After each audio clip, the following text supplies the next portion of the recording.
think about this not so much in terms of conspiracy, and I think this is very helpful to understand this approach, but in terms of warfare. For example, Quigley, he's not a geopolitical guy. He's a military historian, and he was the guy who wrote the book about the history from the Council on Foreign Relations archives from their perspective. So Tragedy and Hope isn't a conspiracy book. It's a history of the 20th century from the CFR vantage point. He's a very important Georgetown professor. He mentors Bill Clinton, helps kind of raise him up into power, teach him, et cetera.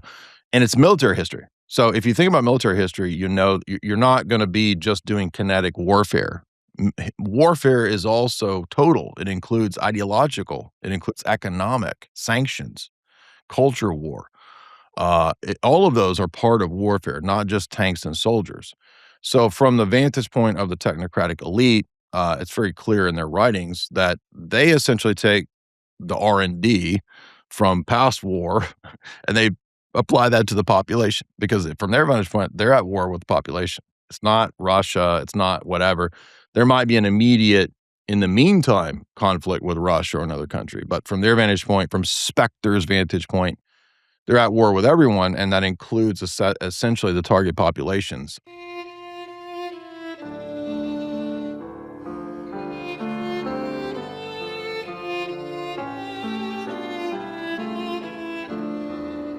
This is Jonathan Pajot. Welcome to the Symbolic World.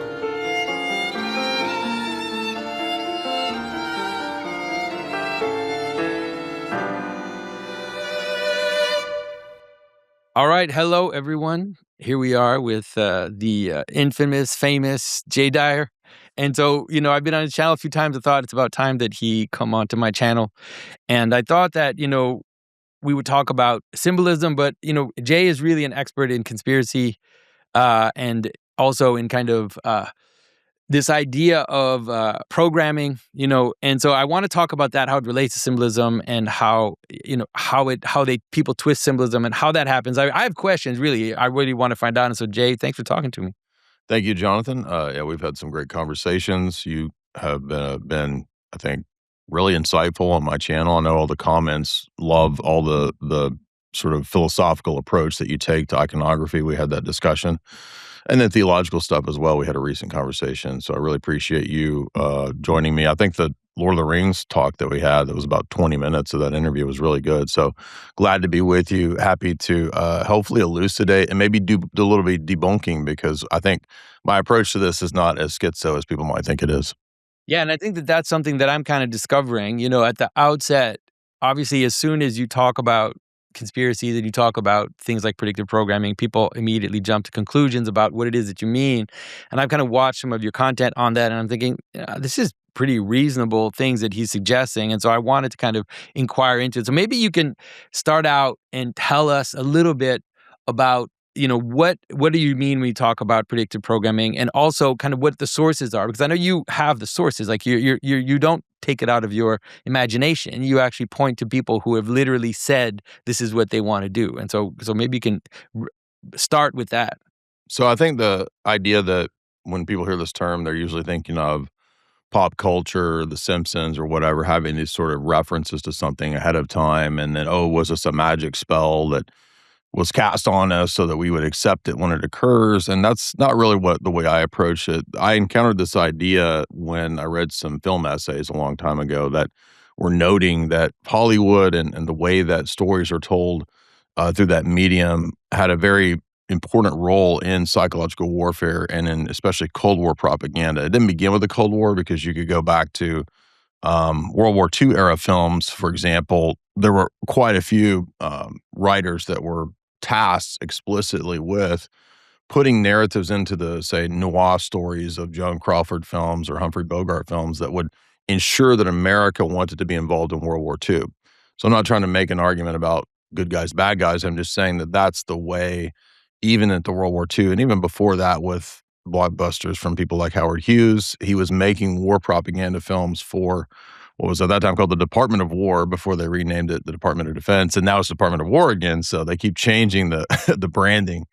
But one of the famous books that I always refer to from the outset is Edward Bernays, who's the father of modern propaganda. He wrote a book called propaganda, where he says at the very beginning that people don't realize what influences are actually steering their desires. And so there are people who are technocrats and social engineers who study those desires and then manipulate them through iconography or imagery that is sort of, we could say, demonic iconography, right? Versus the way that we think of iconography. But they've studied images and stories and how they can impact people for propaganda. I think this should be obvious to people, but it's a lot more technical. It's a lot more sophisticated, perhaps, than people would assume. So, long story short, I tend to situate it more in the examples of World War II narratives in films or Cold War stories, because when I was doing my grad work, I really tried to focus on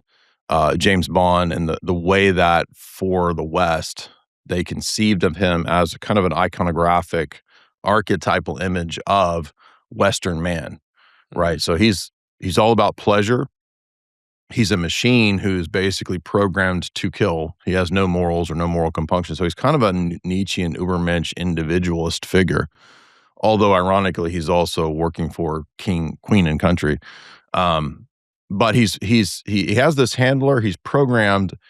So he's not really human. He's more of a machine. And it's interesting because the Cold War ethos was usually trying to castigate the Soviets as you're part of this giant collective machine, and the collective Borg hive mind has you. And so we're going to pivot against that with the idea of an individual man who's Nietzschean and all this, but it's really just a dialectical opposition. Like, do you want to just be this individual, no connections at all? I don't have friends, I don't have family, I'm not married. I literally just live for Aston Martins, martinis, and for getting laid? Or do you want to be part of, the Soviet collective and you're dying for Stalin? Now, it's a false dialectic, but there's tons of academic literature on Bond as a Cold War image and symbol and a form of propaganda. So this is called soft power, when you utilize culture for culture war on behalf of any government or nation state. So this occurs mainly in the West, but other countries do it as well, where they've had forms of soft power. So Hollywood is a form of soft power. Hollywood is a form of conditioning. Everybody's heard of product placement. Some of the Bond films were the first to do product placement, but they're also, again, very crucial for Cold War stuff. So I situate predictive programming as a way to condition audiences for various ideas or ideologies that you want them to accept over spans of time. So some sci-fi, for example, it also, I think, conditions people to accept things like mass surveillance or implantable objects, devices, et cetera. Some of the Bond films had, Bond getting microchipped a long time ago. Mhm. That kind of stuff, I think, is there not just to be cool. And, oh, look, he's got a blood nanotech that goes into his blood. But it also, I think, there's a conditioning aspect, and there's actually, again, academic literature to back a lot of this up. So I'll stop there. But really, a lot of it, I think, if you get into like spy films, espionage, you can see, oh, that's why they're actually doing this, is to prepare us for stuff that ultimately is 10, 15, 20, 30 years down the road. Yeah. I mean, for sure. I mean, I think that the first thing that surprised me that kind of woke me up to this was the idea that the some of the American agencies were funding the abstract expressionists in the 1950s, and that they were kind of part of making them known across the world. And their kind of radical freedom and the kind of radical chaos that they represented was in some ways a kind of opposition to the image of communism as this kind of socialism. So the same thing that you said, which is on the one hand, the individualism of these artists, and the individualism of someone like Bond, but at the same time, like you said, in some ways serving a kind of order, right? And it's interesting because the idea of that product placement is part of it, because obviously that's the order that they want. They want this kind of consumer character, like the person that is only there to is a production machine and is also there to consume stuff. And so I mean that's when I started seeing it in what the first thing was art, and then I was like, well, wait a minute. So maybe and Bernays is absolutely right, because he did both, right? He worked both for the government and for the advertising companies, trying to kind of get those messages through. Um, and so my question is, how do you see this happening? Because I'm curious, like, is it through financing? Is it through just influence? Is it through, do they actually tell people, like, or put this in your screenplay? Because sometimes it's small things. It's not always the whole story. It's sometimes just like a little element in the story that is emphasized in order to kind of make you accept something. Yeah, it's a great question. I think it's important to note that a lot of this has to do with, in my view, big blockbuster films. They're a lot more crucial for propaganda than, average art house films, right? So we're not talking about every independent artist or every auteur somehow being involved in the CIA or they're co-opted. Most of the time, it's the huge, mega millions, hundreds of millions of dollars blockbusters that have the most significant levels of this type of programming. For example, a lot of the Bond films under the Daniel Craig era seem to have very eerie parallels with things that were occurring both contemporary to the film's release and in regard to things that would happen years into the future. One explanation for that is that if you go back to Ian Fleming himself, he was involved in a lot of OSS and British intelligence operations. He was basically at the top of British naval psychological warfare. So when he would go and do these missions, for example, one of these was Operation Goldeneye, where he was spying on Franco and Franco Spain.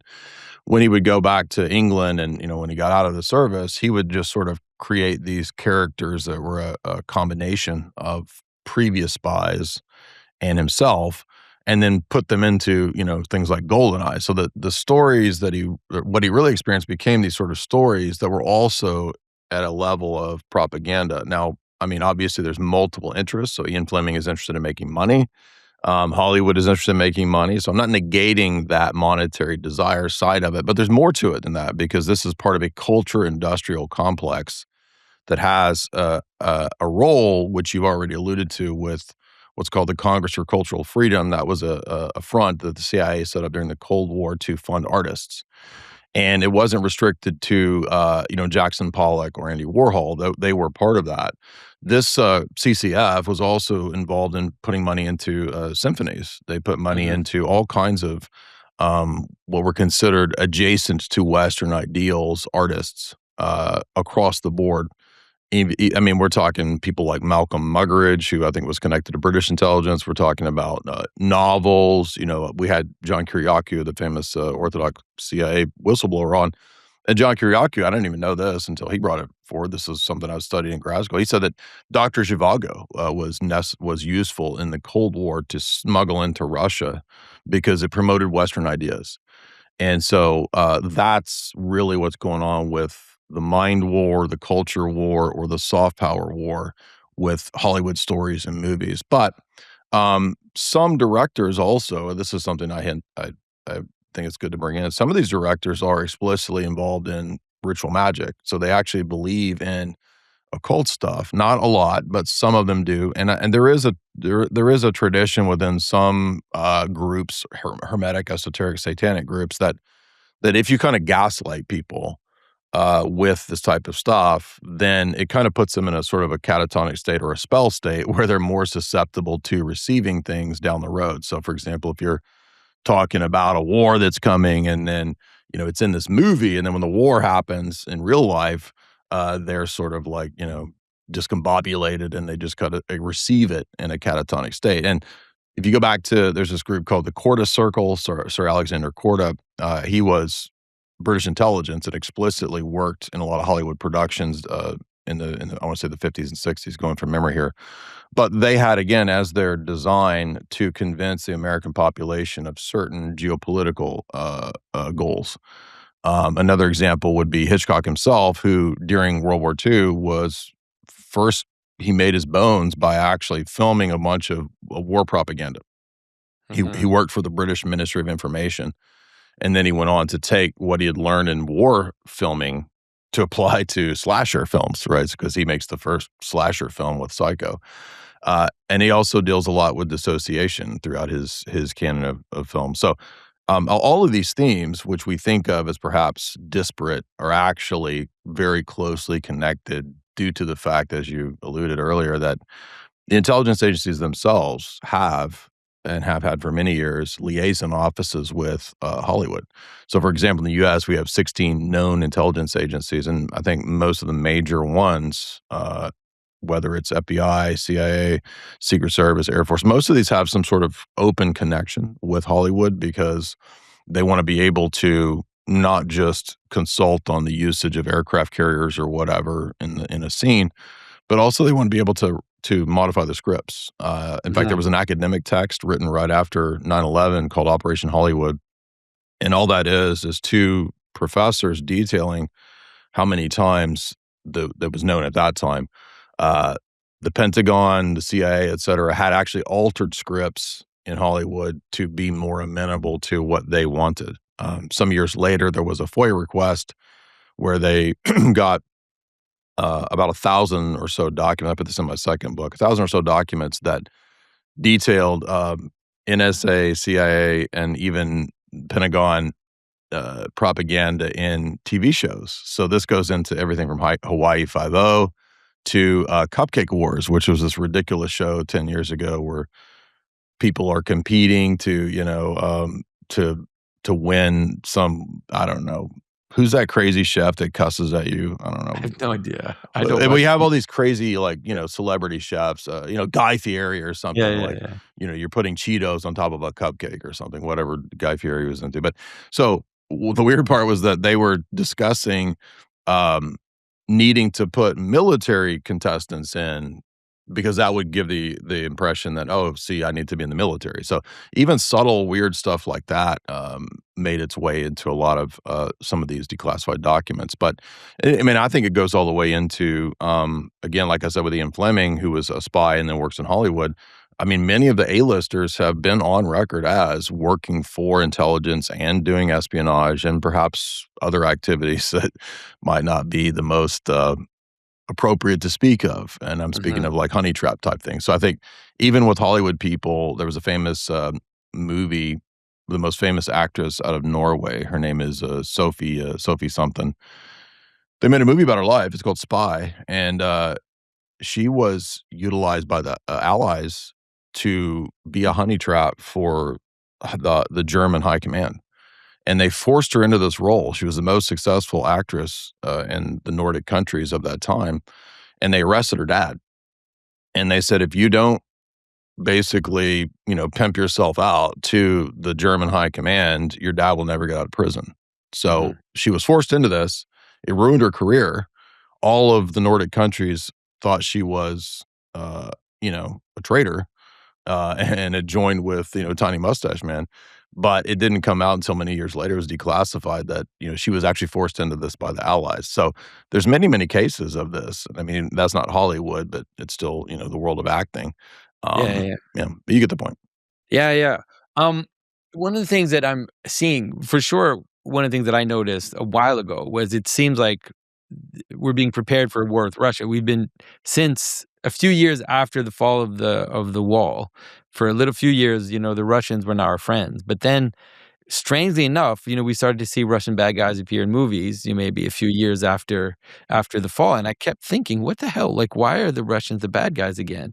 And we've seen this like escalation of kind of propaganda, like for some reason preparing us for a war with Russia. Obviously, now we kind of see now it's happening. Now we know. But back in the day, there was no way you could predict from the political play things that were there that we would be brought into this situation. Um, I noticed that. I remember noticing it like in the 90s, like late 90s. I was like, why are the Russians the bad guys again? What's Yeah. going And before that too, it was the mid to late '90s that they began doing narratives that were explicitly Middle Eastern terror based, right? So they would on? have, in I think one of the first, technically the first is probably Back to the Future because when Doc and Marty are first, going into the future in the mall, Twin Pines Mall parking lot, Libyan terrorists show up and Yeah. they're for whatever reason. And then True Lies, which was a huge blockbuster film with Arnold Schwarzenegger, was, as far as I'm aware, the first big blockbuster movie with the note that with the narrative of Arab terrorists. And it's funny too because I was reminded of this in the mid 2000s when Jennifer Garner was doing Alias, which was a J.J. Abrams production. I was reading this book from an academic called CIA in Hollywood, and the chapter on Alias was blowing me away because the whole show was made in consultation with the CIA. And then Jennifer Garner went from Alias to do actual PR work for the CIA, which I've always thought was really funny. I don't know if you can see it, but this is a picture of her PR lectures that she would give What? for For the CIA? the CIA. Like, she was doing kinda advertising for the CIA? Yeah, so it's basically like recruitment advertising, and this got really popular after 9/11, and there was this ramping up of the relationship with Hollywood to, CIA post 9/11. Tom Cruise had a big role in that because, I found an old archived article in mainstream media about, how they really wanted to push certain narratives within Mission Impossible, which is the, Tom Cruise series. I think 1 and 2 of Mission Impossible were pre 9/11, but then post 9/11, the CIA got more involved and more interested in these types of stories. And then you've got, people like Ben Affleck, eventually openly making several films openly in consultation with the CIA. So Zero Dark 30 is probably the most famous of these open CIA movies. American Sniper was one of these. But if you go back to The Recruit, which is it's a film with Al Pacino and Colin Farrell. I want to say this is like 2002 or 3.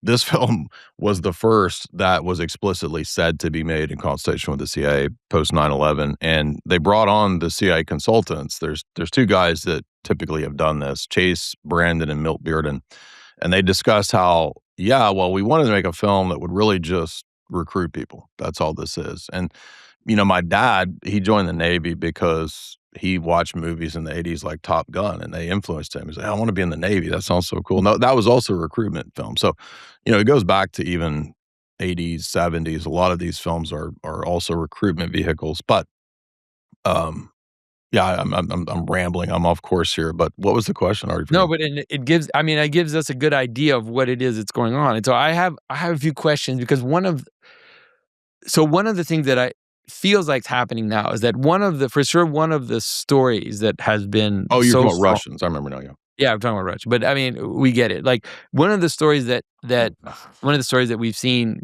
over and over is obviously American stories are revolutionary stories, right? So something that's like really deep in the American psyche, I guess, the kind of revolutionary story.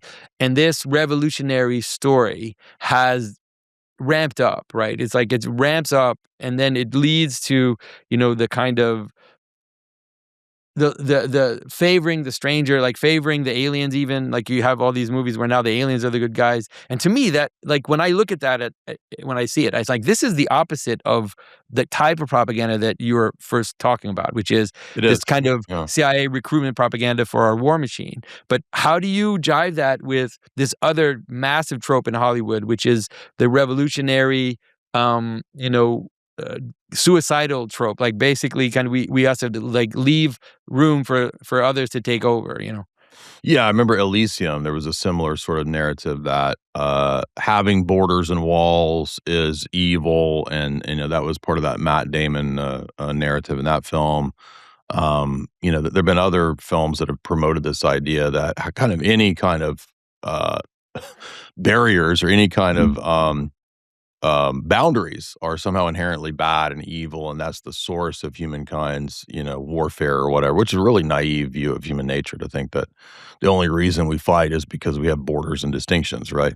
Um, but there's also, if you go back to various decades, I think what you see that's the answer to your question is they're doing what's needed for that time. So if we're in the Cold War, what was needed was Americanism. You need movies like Red Dawn with Charlie Sheen, where we have this really preposterous narrative that thanks to you guys in Canada, the Soviets are going to invade America through Canada.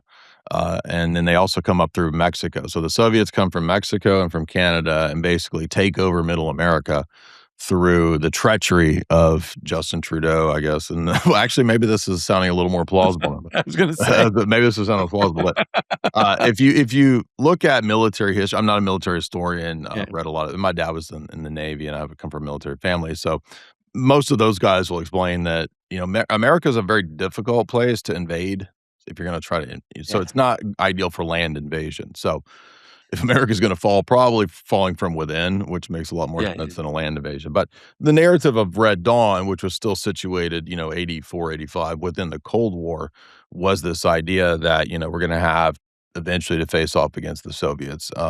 And so that film was rife with American rugged individualism.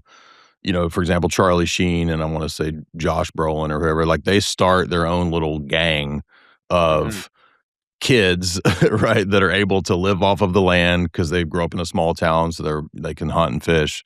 They know how to fight, they know to shoot a gun, etc. And so basically, in the narrative of that story is like, you know, Teen Squad can take down the Soviets, right? Because Yeah, we're yeah. American. Well, like Mhm. a bunch of American teens can take down a damn Soviet battalion. That's how badass we are. So that was useful in the Cold War, right? But when we transition out of Cold War, and this is something I talked about a lot in my books and in my research, because I actually think one of the great examples of predictive programming actually here is Ian Fleming predicted the transition into war on terror in his own novels. For example, when he first starts writing, it's still, hot Cold War times. And so the key villain in the early novels, I'll get back to why this is relevant for Yeah. decades in a second. The villain is Smersh, and Smersh was named after actual Soviet counterintelligence, and Smersh stands for the Russian term "death to all spies."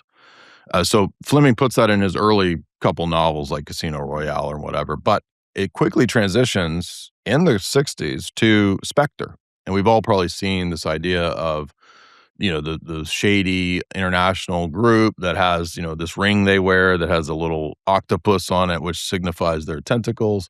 So it's shadow governance. We don't really know who's running it. Even the members of Spectre don't know who number one is. He's always, hidden. You never see him. He's in the shadows, but he has the little kitty, right? The white cat. So Spectre becomes explicitly an international terrorist organization. So notice we transition away from, even though Sovietism was intended to be internationalism, there was still an idea that Sovietism, especially under Stalin and not Trotsky, is Russian. It's attached still to a landmass, a people group, and at least perhaps even Eastern Bloc countries. Mhm. Spectre has no allegiances. They're not at all aligned with anyone other than Spectre's own secret interests, right? So, and they fund terror globally. So we have way back in the 1960s and 70s, the beginning of an international war on terror, which again, Bond, you have to keep in mind, maybe not post Harry Potter or whatever, but or Star Wars, but at that time, that's the biggest franchise in the world. Bond was the Mhm. biggest blockbuster franchise for many, many decades until, whoever Star Wars, Harry Potter took over. But so this is why it's so crucial for this level of importance. So that was the narrative that was needed at those times. But you'll notice we don't really hear a lot about the war on terror anymore. This was Yeah. huge from 1993 WTC, 2001 big nine event, 7/7 in London. That was the hot time of the war on Big T. Yeah. Suddenly, that has disappeared, I guess, because we're supposed to think that, well, once they got bin Laden, this has, dwindled down. Even though Islam still exists, all the same radical Sunni groups still exist, but we're supposed to again believe that we just transitioned into this new Cold War now that we're fighting against, supposedly Russian forces in Ukraine through these proxy wars, et cetera. So I think they just transitioned into what was needed from one phase to the next phase.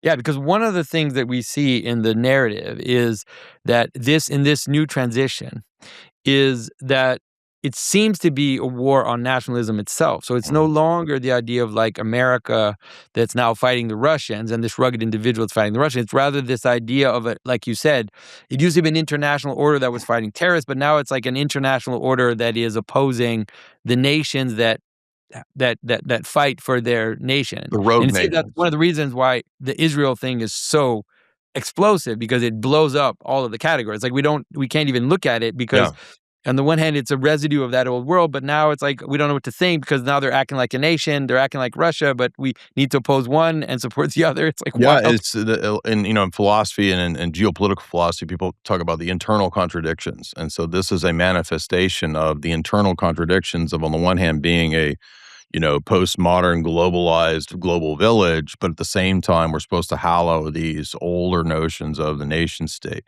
And again, it just becomes very difficult to make sense of that. And it maybe like in an Orwell sense, maybe it's intended to not make sense. But you're absolutely spot on because many films, for example, have also posited the same idea that maybe now the external threat, right, will unify us under some common banner of, human rights, human dignity, fighting off whether it's the foreign invaders of aliens or whether it's the rogue nations. And you'll notice a Right. lot of the film, especially five spy films, there was, I want to say Mission Impossible 5 was Mission Impossible Rogue State. Yeah. And the idea was that the syndicate or whatever it's called in the Mission Impossible series, it's the bad guys, the shadowy, Spectre type group. The syndicate is a rogue nation state on its own. So now even nation state isn't a geopolitical or it's not a reality supposedly attached to some place and people. It's the rogue nation is the international terrorist that we have to fight. So um, I think nation state and you'll notice this with because I know you've had Pavel Shalin on. We're doing a series with Pavel right now about this ambiguous notion of Americanism and the nation state, how it's really sort of always up in the air. We don't know what it is, and it's really a perfect vehicle for Spectre type groups to make it whatever they want at the time. And that's Mhm. intentional because really post Enlightenment philosophy and post Enlightenment statecraft is a form of synarchy or syndicalism where you can have this sort of governance by in secret without responsibility, which is a big point that he makes. Yeah, you see, I mean, what I see, it's kind of fascinating because, like I was watching the Marvel movies, all the Captain America movies definitely just dive right into that. And, they set up this idea that there's like this secret world council. Um, and you see that in Men in Black too. It's like there's this secret world council, and it's all for our good. Like, it's just very weird that people just swallow that. It's like this group that nobody knows about, this like shadowy state is there, but they're really there to help us, and it's there to stop this other shadowy, invisible thing that you can't know exists, and you kind of have to accept this secret power, because it's protecting you from another secret power that you Yeah, can't see. It's very weird. it's very weird. But it's also very useful, right? Because, Yeah. I remember back when the war on terror was kicking off, and I think it was John McCain was saying something like, "This is a war we'll fight for 100 years." It's like this is an infinite, never-ending war, and Right. the reason for that is, I mean, how can you can never defeat terror because it's an underground, unknown group that's hiding in the caves of Tora Bora or whatever. It's always high. You can never find it. And it's not a specific people group, it's an idea, it's a generic thing that you're fighting. Same with the Cold War, you're fighting an idea, it's a war of ideas, and I'm not saying that there's not an ideological battle, but I'm saying when you have these very generic slogans, you can easily paste onto that whatever you it's elastic, you can make it whatever you want for the present time. So, Mm. think back to the Cold War, it's very well documented, very well known that, the Sunni Al Qaeda radicals, uh, they were our allies throughout that time. And there's even up to the 1991, I wanna say in the London Telegraph or London Independent, you can look up, they were still writing pro Bin Laden articles because he had fought as, pro-Western mujahideen against the Soviets. So sometime between 1991 and 1993, Osama himself became the ultimate, enemy of the West, and America's suddenly the great Satan. He bombs the USS Cole, which kicks off this, going after bin Laden. But it's like, well, but I thought he was our ally, and you had the Mujahideen in the White House together with Reagan. And so then they're bad guys, and then, oh, then we're going to fight them, we're going to defend Syria. But then it turns out, no, we've actually, through Operation Timber Sycamore, been funding ISIS and Al Qaeda to take down Assad. That all was declassified very recently. It's called Timber Sycamore. So it's like Orwell in the sense that Well, those Muslims are the bad guys, but they're also the good guys, but they're also the bad guys, but they're also the good guys. So they're whatever they need to be at the time. Mm. Yeah, I think that that's definitely something that I'm seeing. If you pay attention, if you have more of an attention span longer than a few years, you realize that there's some other motivation, and that our enemies are our friends, depending on what it is that, and it's often for something that we don't even know what it is that they want. Like what the motivation is behind the flip is kind of obscured by all kinds of stuff, and so it does feel like there are all these forces that are acting on us that we don't know what they are, and we don't know what their intentions are. I think, to me, when I was looking at a lot of the Epstein stuff, like, from all the Epstein stuff that I could see, the one thing that I could discern is that there are clearly people that exist above the nation state level that are coordinated or negotiating with each other and treating all of this as their pawns that they kind of move around to for their purposes, whatever that purpose is.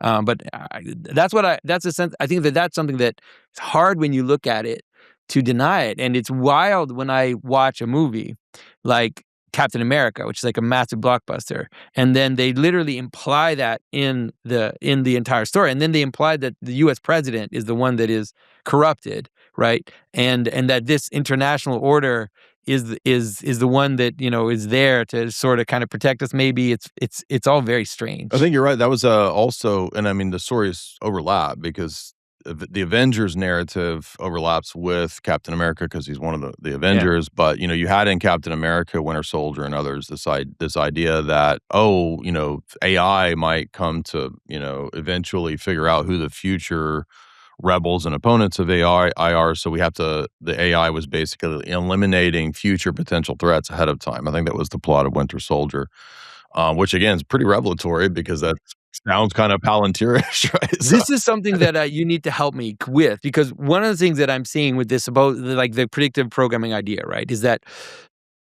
a lot of times these things are introduced as negative yeah, too. And so you have this idea that the AI is this horrible, evil thing. In every single movie we've ever made, the AI is always evil and the enemy. But then now we're rushing towards it. And people who see how evil it is, they use that to invest, right? So every time Anthropic announces to us that the AIs maybe will turn into Skynet, and then everybody puts their money in Anthropic. I don't to be honest with you, I don't completely understand how is it that predictive programming can be so neutral, like in the sense that even if I present it to you as negative, you're still going to accept it. it's a great question. My feeling on this, and I don't know the exact answer because it is odd. My feeling on this is that probably what happens, and I think they have actually studied the way that fiction embeds in the mind over time. What happens is that I think it's more important to just introduce ideas than it is to make sure that the narrative is cohesive in a one-sided way. So, for example, in you go back to The Recruit, that film that I mentioned with Colin Farrell and Al Pacino, even though the CIA and you can watch the DVD commentaries, they're interviewing the CIA guys on the movie.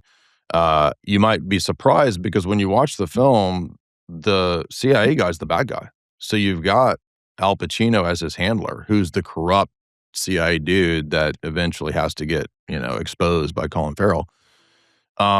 And so you would think, well, what wouldn't the CIA guys be the good guys? I think what happens is perhaps they think those narratives are a little too, cowboy Indian, too, black and white. So they probably want to introduce a little more subtlety.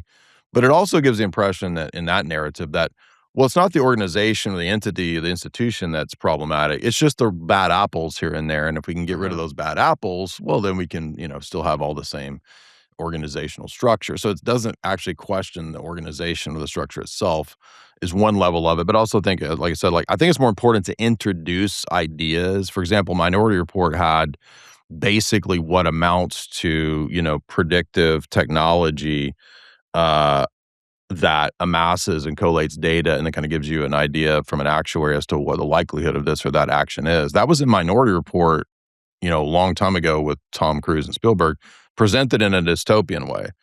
But over time, we've been, like you said, acclimated to AI sort of being in everyday life because I think it doesn't really matter about the good guy, bad guy stuff as long as you're introducing the ideas and basically just conditioning because people are not gonna remember the plot 20 years later, right? I Mm. mean, I remember seeing Minority Report 20 years ago in the theater or whatever, 25 years ago, and I remember, Tom Cruise, predicting things and these women laying in a temple, waters, there've been float tanks, like, John C. Lillard or someone trying to predict the future, but I don't really remember all the details. I just remember these ideas of like, "Oh, Yeah. yeah, predictive technology, that sounds cool. They're gonna Yeah, prevent yeah, yeah. crime." But you'll notice what often happens in the trajectory of Hollywood stories is, for example, the recent Chris Pratt AI movie called Mercy. If you watch that, the whole time you're watching, and I'm gonna go ahead and spoil it for you guys. The whole time you're watching, you're thinking, "Oh, he's been in prison, and it's a future dystopia where you have AI judges that judge you." So you're basically an AI court. Mhm. It knows everything about you, and you gotta defend yourself and prove to the AI that you didn't do XYZ crime. Well, turns out the AI actually is on the side of Chris Pratt as the savior, as the good guy, and it destroys the terrorists through Chris Pratt working together with his AI judge. So, I I think haven't what they seen that do 'cause it looked really boring. I was like, "What it was was that?" pretty boring, and it's again, I think it's like what they do with Netflix series, right? You watch a Netflix show or some of and it's like, "Oh, yeah, that season 1 was awesome," and then suddenly every character's doing butt stuff. They're all gay. The 2nd season, it's like, "Why you pulled a bait and switch on me, dude. I was really getting into these characters, now they're all doing butt stuff." So, uh, yeah, I think that's another element of it too. Yeah, yeah. I'm here with Deacon Seraphim and want to tell you about the new Universal History Masterclass. We've been doing these Universal Histories for like years now, and so Deacon Seraphim is going to pull it all together into a beautiful Masterclass version. So tell us a little bit why anyone would want to do this, Deacon Seraphim. One of the things that I'm asked the most by people who, at conferences like the one we're at today, one of the things that I'm asked the most is could you give me a reading list? Where can I find more about these things? What primary sources are you using? Things like this. And you can kind of find all of that stuff in our videos, but there's like 4 years of videos now. And so what we're going to do is gather all of that stuff into one place, as well as a bunch of new stuff that you guys haven't heard because it's just actually too detailed for the podcast, and there's just kind of no way to get to it. It's going to be 6 weeks, theoretically 2-hour classes each week. I think it's going to be something more like probably 3 or 4 hours. We'll just see how it goes.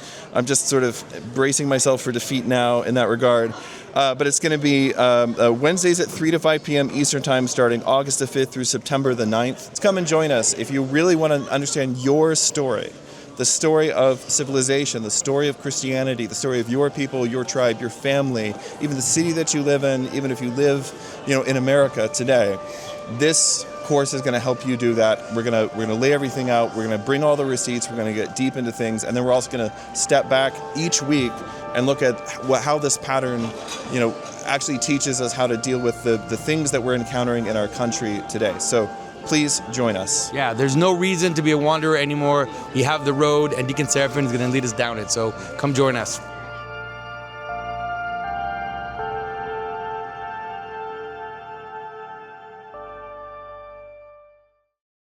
Yeah, I do think that I mean, I'm kind of trying to wrap my head around this because I see it. Like one of the things that obviously most of us have been thinking about the Matrix for many years, and one of the conclusions that I came to with the Matrix is that when you finish watching that movie, there's a basic structure, which is you have to fight the AI and everything. But when you end it and you ask yourself, which part of the movie is the coolest? And the answer is obviously in the Matrix.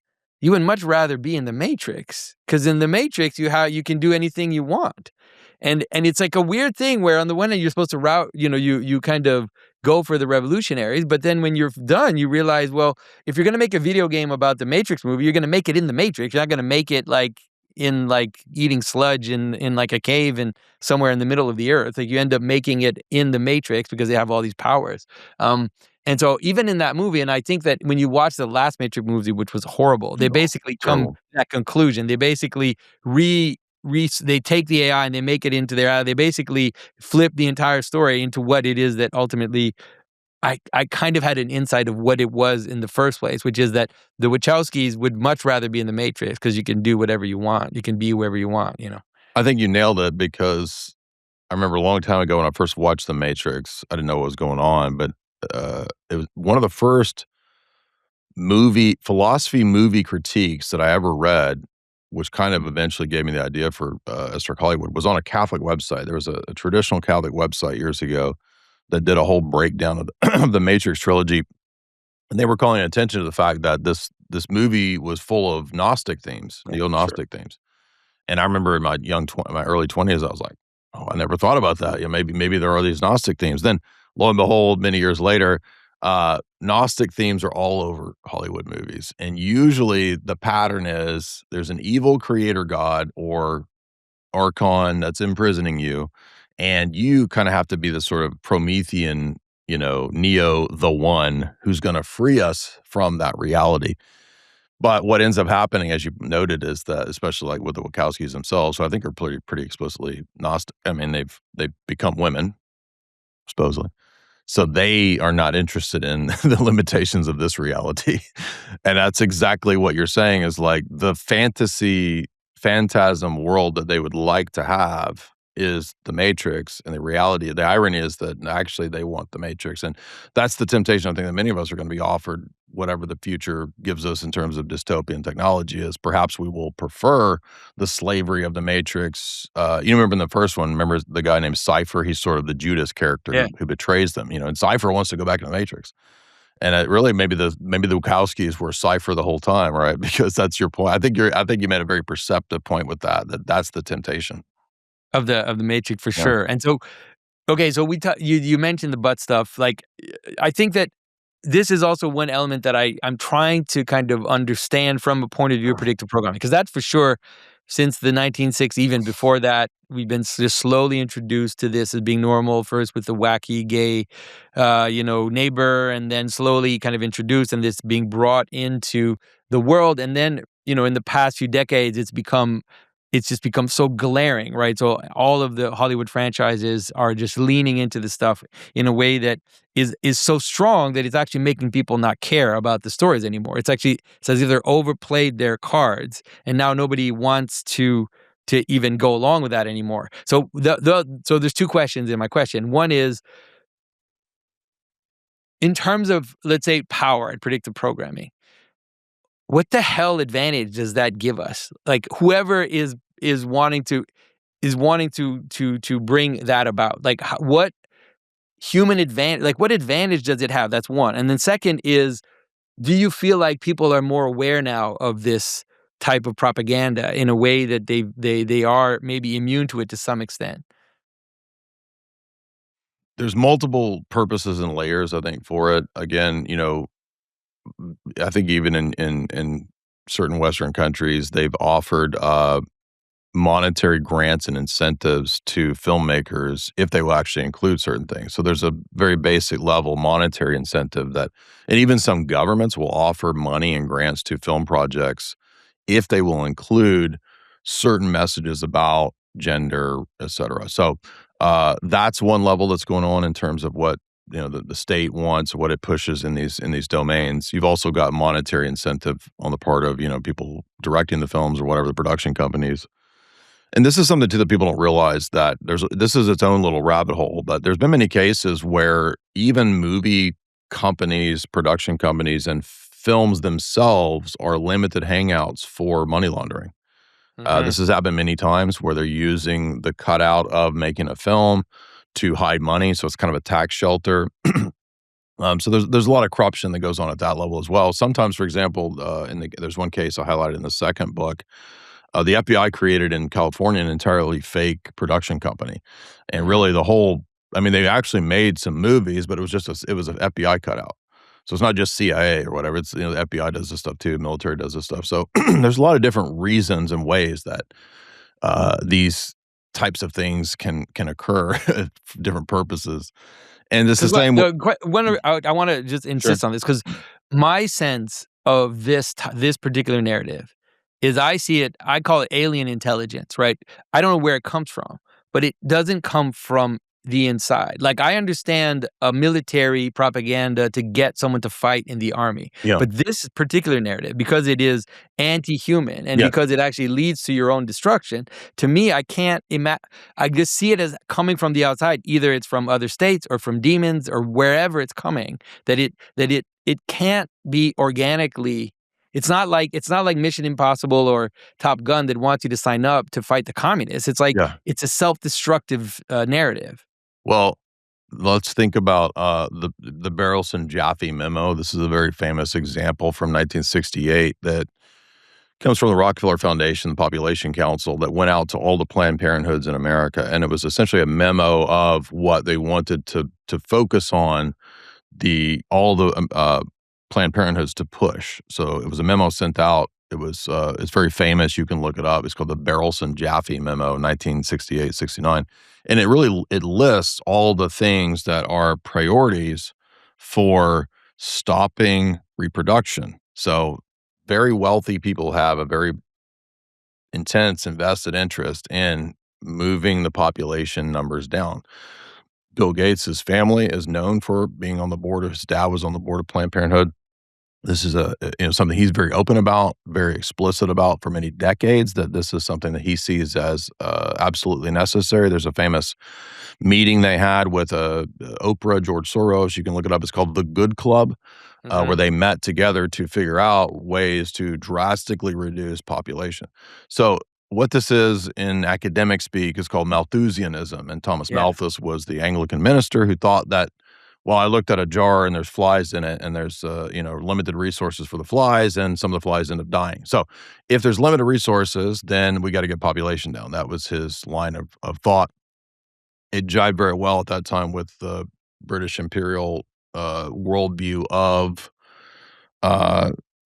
Darwinian social Darwinism, right? So this is it's based on Darwinism, but it's different from the idea of Darwin's natural, selection theory. This is actually an idea that the elite have a mandate and a duty to be psychopathic and sort of sociopathic because they're at the top of the pile. And if you were actually the apex predator, you would have the $1 billion in your hedge fund, and you're not. So you're the predator-prey relationship that we see in nature, right? So social Darwinism is, tied up with that whole idea. Thus, when you look at the attitudes of a lot of the power elite, the oligarchical robber baron class in the West, they're all on board 100% with this Malthusian ideology. So they put money into funding the projects, and that includes Hollywood and a lot of the movies, that will push anything to do with the reduction of the population. So Skittles relationships are sterile. They don't produce offspring. Sure. So they're a version of that. And that's what the Barrelson Jaffe memo actually says, is that this is essential to the reduction of human population. But I mean, I have like the Rockefeller's authorized biography right there. They get multiple chapters bragging about supporting all this stuff. So yeah, but okay. So again, now you got to help me understand this, because this is really just for me to see. So I get that completely. I see that is definitely something. The ecology kind of narrative is part of that. Like, they want us to stop having children. I mean, I've known elite people that have literally said it's immoral to have children. Like, it's evil. Okay, so if that is true, then how does it jive with the immigration thing? Like, why, if that's the only motivation, why are we bringing in, because we're not reproducing, so we don't have enough population, and therefore we bring in all of these people from the outside to replace the population that we were told not to have. And so to me, that's why I go to the demonic at this point. Like, I don't see how any human, like normal human, can be able to put those two together in a way that makes sense for whatever your world is. Well, one thing that we have to understand is that we're talking about people who are very adept at planning generationally. So they think in terms of the next 2, 3, 4 generations. They're not just thinking about the immediate like many of us are. They think, okay, where can we move things by 2030, 2040, 2050? And one of the things that we do on my channel is the Global Elite book series. And all we do is not conspiracy theorize. We simply take the books that the so-called power elite themselves have written we read them and we lecture through them to see what are they saying, because I think a lot of people will be very surprised that most of the ideas that are so controversial, they openly talk about. Okay, so I don't get into speculating about aliens or, Tartaria. I don't do any of that stuff. I focus on the books that they write, their own memoirs, biographies of, CIA handlers, people at the Council on Foreign Relations, et cetera. That's what we focus on. And they're very open about most of what they want to occur, and they also do actuaries and decade-long strategy plans. So, for example, Jacques Attali, he's known as the Kissinger of France. um, he's written many books going back to the 90s talking about the future world order, what it will be, and what he would like to see manifest, right? So, in Brief History of the Future that he wrote in 2006, there's a chapter towards the end where he talks about transhumanism. He says that the transhumanists are the tip of the spear for the coming New World Order. That's his terminology. And he says, here's our strategy for what we want by 2030, 2050, and 2100. Okay, if you read Ray Kurzweil's books, the famous transhumanist, he's got plans of what they want to see, what they expect by 2030, 2050, 2100, right? It doesn't mean that they're necessarily going to get everything, right? But that's the way that they strategize. Zbigniew Brzezinski, same idea. In his books, he talks about where we want to go by these decades, et cetera, what the plans are. These are all very high-level Kissinger era, level type people talking about where they want to take things. So to bring that back to the question of open borders and all that, that's actually discussed in many books, and they talk about how they want to have phases and stages of things to bring it to a finality. I'll give you one example. In Miles Copeland's book, Game of Nations, he was a famous CIA operative and handler, and he wrote a memoir about all of his time, first in Egypt and then, first in Syria and then in Egypt. So he spent much of the Cold War doing CIA stuff in Egypt. And the book is amazing because you wouldn't expect that the CIA had this long-term plan for what they wanted to see in Egypt decades into the future. And at the end of the book, he has an appendix, and he says, if you really want to understand what we're up to, it's not the Soviets and the Cold War. It's not, can we take out this terrorist? He says, you need to read Bertrand Russell, The Council on Foreign Relations, books on population reduction. You need to read about the Rand Corporation, all of this Brzezinski type stuff. He says, because the long-term goal is to reduce the population of Egypt, and it takes decades and phases to get to that. So the importation of people is one phase in a long-term strategy to bring down Western civilization, to integrate it into a global technocratic society. Again, the Fabian socialists in England, they talked about this 100 years ago. They had writings about how they would use Islam to completely change the face of England as a way to be a model for the changing of Europe and also to the U.S. Now, I'm not saying that they have to use Islam in the West. They can use whatever they want. They can just simply import anybody from anywhere because eventually it brings about what Dr. Carol Quigley, who was Bill Clinton's mentor, said. He says, we are doing the plan. I don't want to ding any terms, but there's a book called Practical Idealism. And if you get that book, it's the strategy of demographic warfare that they said they've adopted. And so help me out. So the purpose is basically the idea that if we first of all, reduce population, and then we also mix populations, we can get to a global technocratic state that won't have all of the nations and the problems of the different, the things that bring, like if I would put myself in their mind and I'm trying to be, give the devil his due, as we say, they're saying if we do this, then we won't have war anymore because we'll basically just have a homogenous kind of mixed whatever population. We won't have these world wars anymore. We won't have that problem. Is that something like that? It's exactly that. Brave New World, for example, when Huxley wrote that, in all of his other writings, he explains that this is the plan of the technocratic elite in the West. He says that in the introduction essay. And the idea is that when you have to target the people groups that would most likely oppose it. Mm-hmm. They all say this. Attali says this. Everybody says this.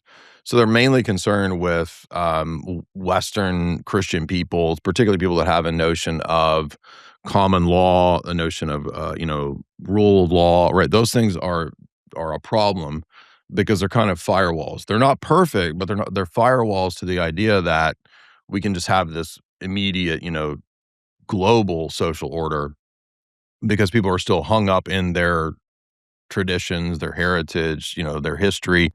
Those things have to be essentially eroded. So they don't necessarily have to go with the Maoist approach, although sometimes they do, because you go onto Google and you're just like, oh, all the founding fathers were like, black dudes. Like, I mean, like, where's this coming from? That's not true, right? That's kind of a Maoist approach. But yeah, again, so think about this not so much in terms of conspiracy, and I think this is very helpful to understand this approach, but in terms of warfare.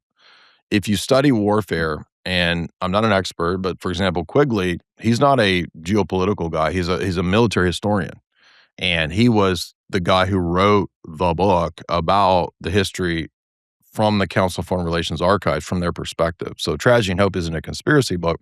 It's a history of the 20th century from the CFR vantage point. So it's their perspective.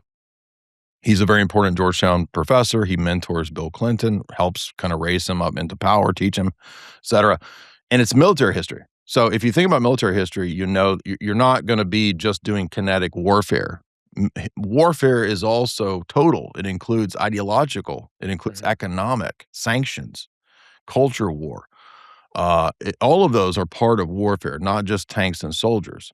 So from the vantage point of the technocratic elite, it's very clear in their writings that they essentially take the R&D from past war and they apply that to the population, because from their vantage point, they're at war with the population. It's not Russia. It's not whatever.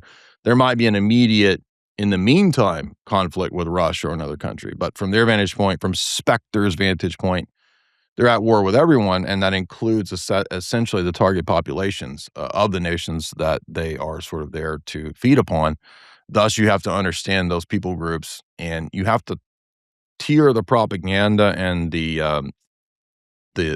messaging to those specific ethnographic groups. That's why so many spies in the CIA, for example, they study ethnography. You have to master that people group, their idiosyncrasies, their language, their unique whatever, to control them. Because one of the things that I've seen, and you can tell me what you think, is I've noticed that the ecology narrative and a lot of the LGBT stuff has waned. And I was like, why is it waning so much? And my sense is that it's because of AI, in the sense that it seems like the elites understand that they don't need those other things as much anymore. They can do what they need to do with AI, and that way, because like nobody's talking about ecology in terms of AI. A few voices are screaming. All these AI servers are like the worst ecological disaster you've ever seen, but you don't hear it loud. You hear it very soft and kind of in the margin. Everybody agrees that we still have to do this, and that we're basically going to create an autocratic techno state, and that at this point, there's no turning back. Like, no matter which position you have, whether you're MAGA, whether you're on the left, everybody says, "Oh, we need to put as much money into this AI technocratic structure." And so it's kind of wild. Like, there's less reason to fight Trump because he wants to put in $500 billion into building an AI infrastructure. Yeah, there was, for so many years, if you followed kind of the Bill Gates, Ted Turner, World Wildlife Foundation narrative that they were pushing, like you said, with the ecological stuff, with the green agenda, you would be hearing all the time about how, man is hurting the earth and man is, destroying the earth.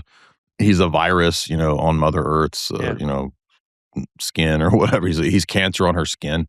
And then suddenly with, as you said, the emergence of AI in the last few years, now they don't talk about that. In fact, wild. It's crazy because there was a guy, I forget who it was, I want to say Rebel News or somebody, they confronted Bill Gates at Bilderberg, which just happened a few months ago. And they said, "Hey, Bill, I thought we were supposed to be like super concerned about destroying Mother Earth.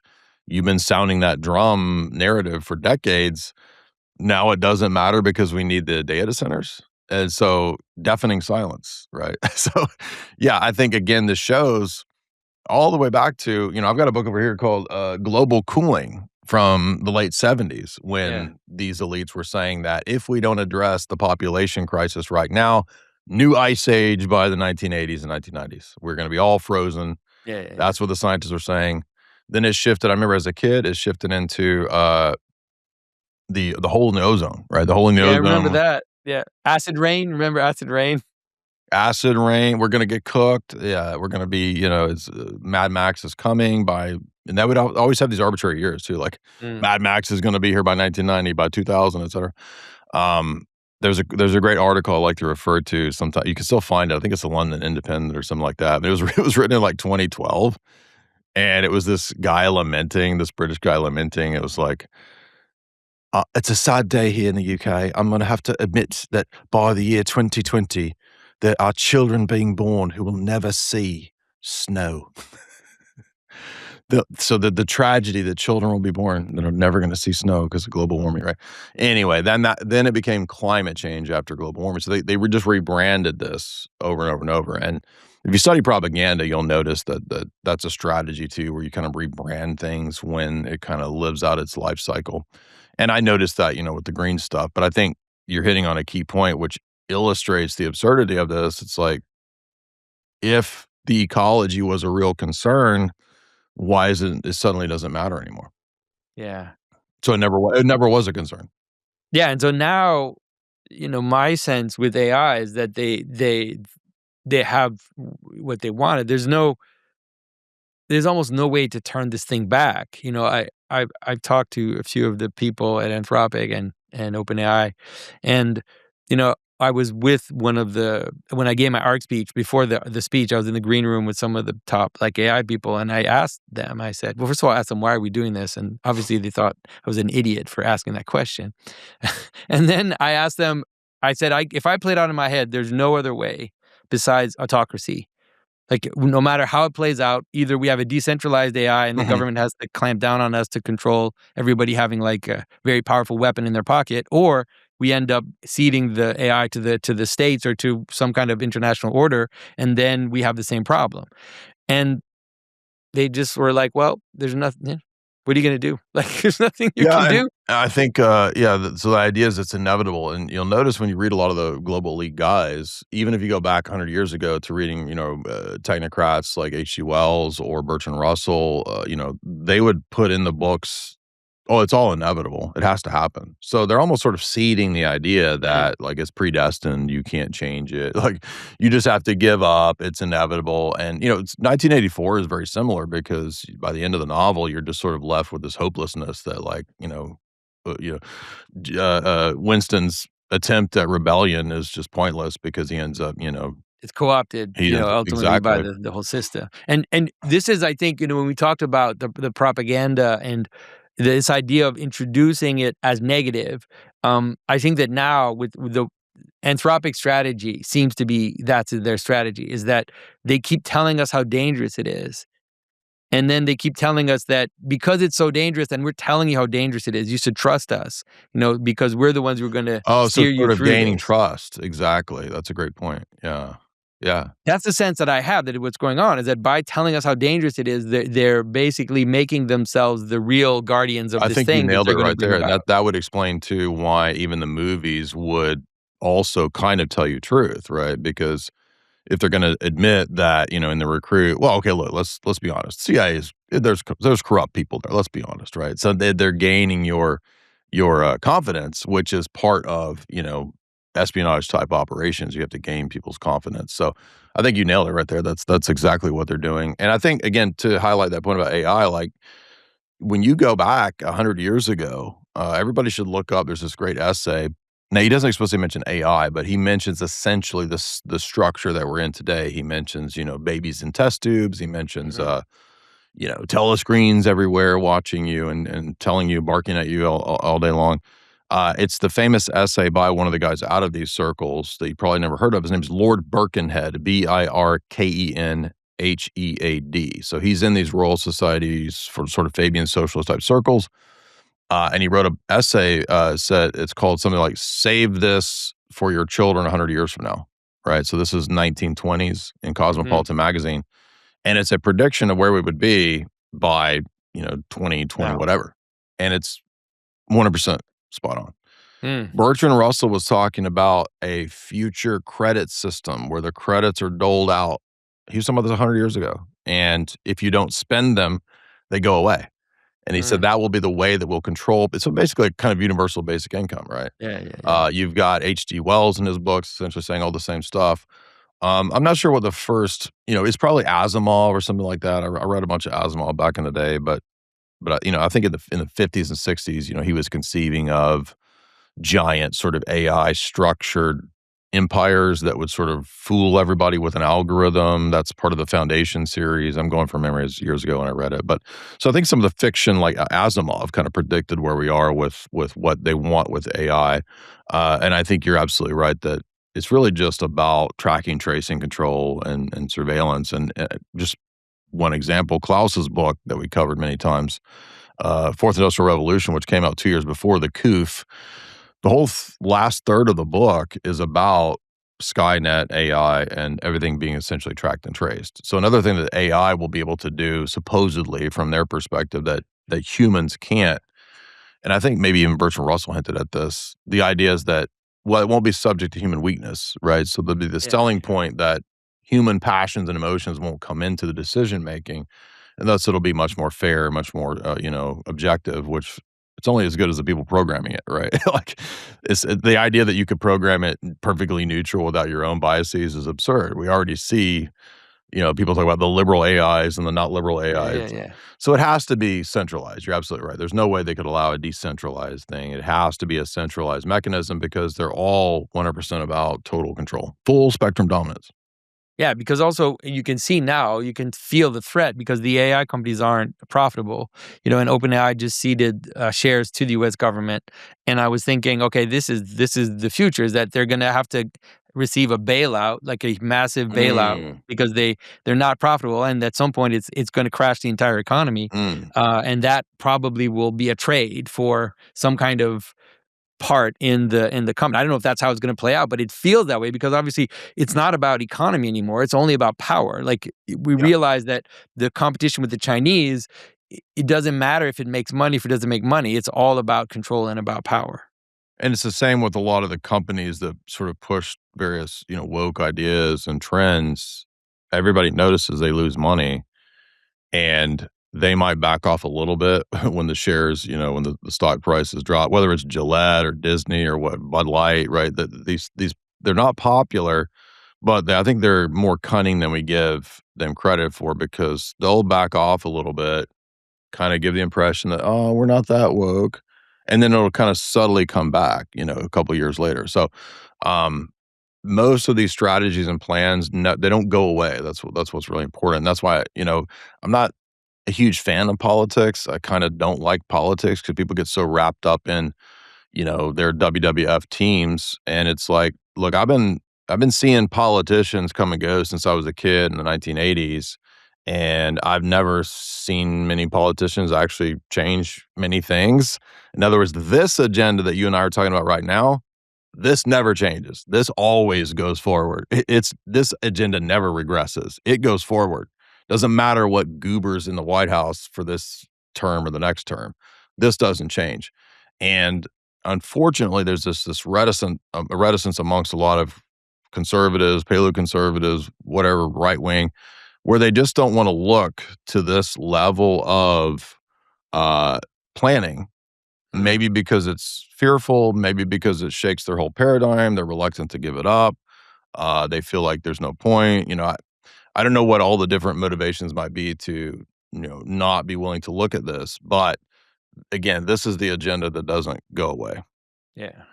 One of the things, because what I'm seeing in this structure, obviously, is that the people are reduced more and more to a kind of just dots on a map that can be moved around and are just controlled by more and more centralized and even transnational. That at first Yeah. national, then transnational. So there's like this weird split of heaven and earth where you have an elite that's becoming more and more disconnected, and the people are just basically this mass that can be moved around. And so, my what I've been trying to do is to advocate for subsidiarity in terms of your own thinking, which is that's actually the Christian way of thinking, right? It's like you're in a person, in a community, in a family, and Yes, and that like rebuilding that. But absolutely. I mean, I'd like to know how what because obviously we're both Orthodox Christian. We see that orthodoxy is the solution. It has everything in it, to be kind of at least for our own proximate world, that maybe not for the entire world for now, but at least for our proximate world, like our own lives and our families and people around it, that's the solution. So maybe you can tell us a little bit how you see it, because obviously there's no reason to just like doom saying No, all the not at time. all. I think you highlighted one of the biggest illusions that many of us fall for, especially in America, because in America, politics is a religion. I mean, Mm. it's like people are more committed in their religious components to political campaigns and figures than they are to anything else. I mean, it's maybe equal to sports. I don't know which one's the more what idol is it that America Yeah, has, is it sports or politics? Could be both, but it's not actually blackpilling. I think that's why when I talk about this kind of stuff, so many people are like, "Well, if that's the case, like, what can we do? What's the point?" The point of this is to not worry so much about what's happening in Washington because you're mm, not gonna be able to affect that. You were taught these lies in America when you're a kid. Anybody could become president if you just work really hard and you do good in school and get good grades. We're told since we're kids, anyone can become president. Well, obviously that's not true, right? Because to become president requires super PACs with hundreds of yeah, millions of yeah, dollars, billionaires behind you, right? Lobbyists, all this stuff, which is not realistic for like 99.9% of people. And also, come on, let's be honest. Voting is kind of faking it, right? I mean, again, maybe at the local level, right? yeah, But yeah, somehow we're trained to think that we just look to Washington and what this guy's doing this week. And I've got one of my good buddies is running for mayor, and he's yeah, yeah. Orthodox here Yeah, in we do the in opposite town. of what we should, and Exactly. I get caught in that too. I think I keep looking at the international sphere, and I'm thinking, I'm not involved in my town, like, I'm not involved. I mean, I'm involved in my parish, but it's like being involved in your town, like, in your neighborhood, that to me and it's hard to do because we're so pulled into Right. these big stories. Well, you and I do a job on the internet based. I mean, I'm not saying you don't have outside work with icons and all that. I know you do, but I'm saying a lot of what we do is driven by what we're doing on the internet. So Yeah, it's not that you can't be interested in these things or study world history or geopolitics or whatever. But I think for a lot of people who are concerned that the information is blackpilling or whatever, I mean, my good buddy that's running locally, like he became Orthodox a few years ago and he did the exact correct thing. He's like, I don't mm, really care about big politics. And so he's running as an independent, but that's because the GOP didn't want him because he was, Orthodox Christian. They want the Baptist guy, right? So he's like, I'm just going to run as an independent, try to become mayor. And he's actually a very competent, super moral, good Orthodox dude who would be perfect to bring more morality to local politics. So I give him major props for doing the type of thing that I'm trying to say is, I think, a good attitude and a good message. In other words, you can be, like Jonathan said, tremendously effective amongst your peer group, right? mm. You don't have to be on all these podcasts. I mean, if you do, that's fine. But if not, that's most people are probably not going to be. So, how are you affecting the people around you? How are you affecting your immediate circles? That's subsidiarity. You should care about those people more than you care about the people a million miles away. Yeah, I think that's a great hopeful note on which to end. Jay, thanks for talking to me and helping me figure out some of this stuff, because some of it's like a puzzle to me. I'm looking at it, I'm like, why is there so much contradiction? But I think you've helped me to kind of at least see the connection between different things. So thanks a lot. Appreciate that. Yeah, and if people want, my third book is out. This is the end of the trilogy of Cirque Hollywood 3. It took 10 years started with the first one, 2016, and then here we are, 2026. So you can get signed copies of that if you want in the shop at jaysanalysis.com. And what we did with that book was basically just cover a lot of the movies that people had for many years requested an analysis of that I never got to. So we kind of hit some of those classics and rewrote a bunch of stuff that was old stuff. So yeah, if you want that, if you like what we talked about today, that's what my trilogy is about. Yeah, and you know where to find Jay on YouTube and on the socials and everything. And everybody, go to church. That's what we're saying. That's what you need to do. And so thanks everyone for your time. Talk to you very soon. Bye bye.